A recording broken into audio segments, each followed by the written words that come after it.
Welcome to episode 6 of Attack of the Poison Outputs, and today we are going to be covering the EABE attack. So here's the scenario. You want to buy something, but the person who is selling you the product exclusively sells that product in XMR. So you decide to buy some XMR from a KYC exchange and send it to the vendor. The vendor, who is receiving various payments throughout the week, deposits the XMR in a KYC exchange. So what I'm going to do is show you why this is problematic. Okay, so I have two wallets that I will be using in this episode. Wallet here will be, in this situation, we'll pretend I'm receiving the first Monero transaction, and the second Monero user will be over here, and we're going to show him receiving the Monero and then sending the Monero to the colluding exchanges on either side, okay? So like before, I'm going to type in incoming transfers. And we're going to take a look at this transaction ID. And like the examples we gave before, this is just an exchange sending us some Monero. And one of these stealth addresses went to us with the Monero we received. And so back in our wallet, we received 10 Monero. Incoming transfers verbose. Probably could have just wrote that before, but whatever. Here we go, B527, right? B5427, this is the stealth address. Now I'm going to send it to the person I am buying whatever goods from, who's selling it to me in XMR. And let's say I send them 3 Monero.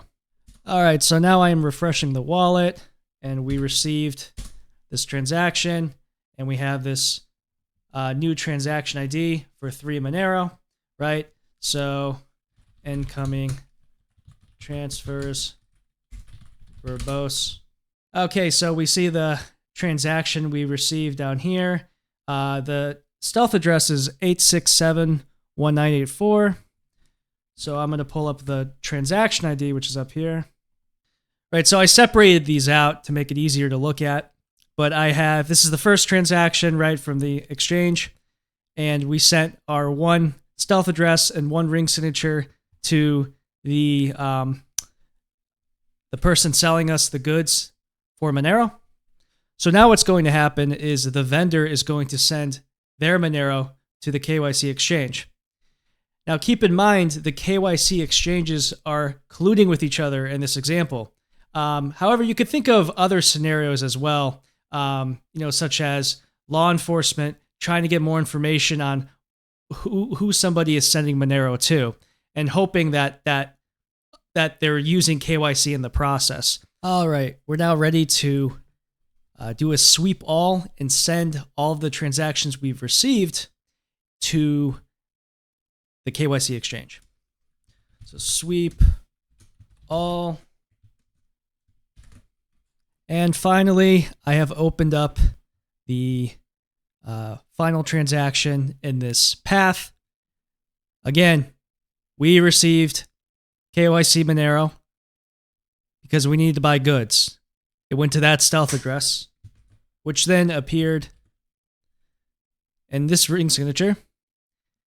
Then the vendor, well, he wants to send this stealth address as well as other Monero he received for selling goods to the KYC exchange, which he did, right? And there you have it. So obviously this does not tell the chain analysis company that much if it only happens once, right? If they see this kind of trend happening where this kind of flow happening one time, they're not going to draw any conclusions of it, right? Because it's random, right?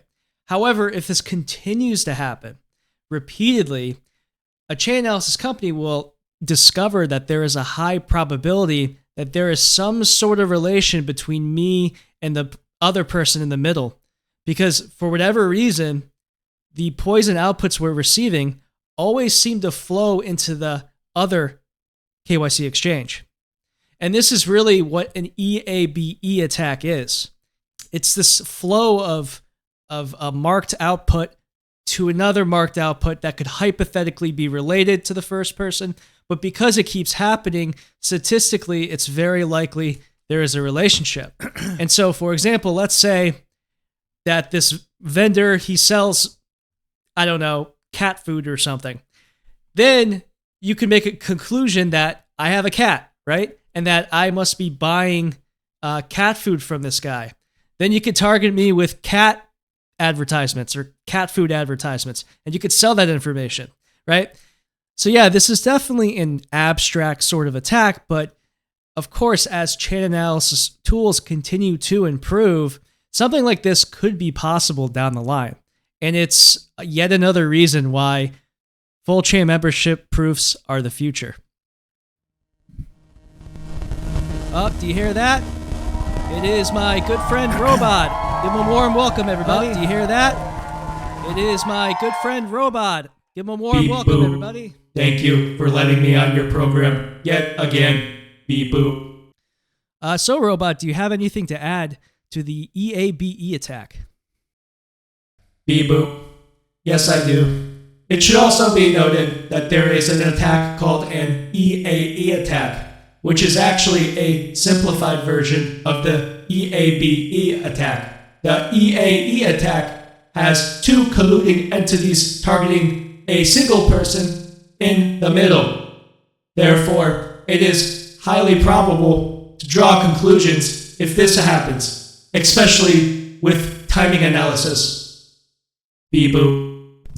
Yeah, that's a great point. The EAE attack is much, much more likely to work, and I would be very surprised if law enforcement is not at least attempting to do that with people like on the darknet, for example. Because if you're sending poison outputs to somebody and then they use them later on at a KYC, or they later appear at a KYC exchange, you can look at that person and think, that's a little interesting. We can mark that later. And then, hey, this other poison output appeared in their wallet, right? It's very similar to the Canadian trucker donation attack that we did previously, for example. So, Robot, what have you been up to lately? Beep boop. I am in love. Beep boop. Wow, I didn't realize that robots could fall in love. Beep boop. Every time I see her, a warmth radiates through my steel body. Beep boop. Oh, so who's the lucky lady? Beep boop. She is the toaster that you bought last weekend. Beep boop. Well, everyone give a round of applause for Robot. Hey, maybe you could bring her on the show next time. And as always, if you feel like you learned something today, feel free to send me a donation. Thank you.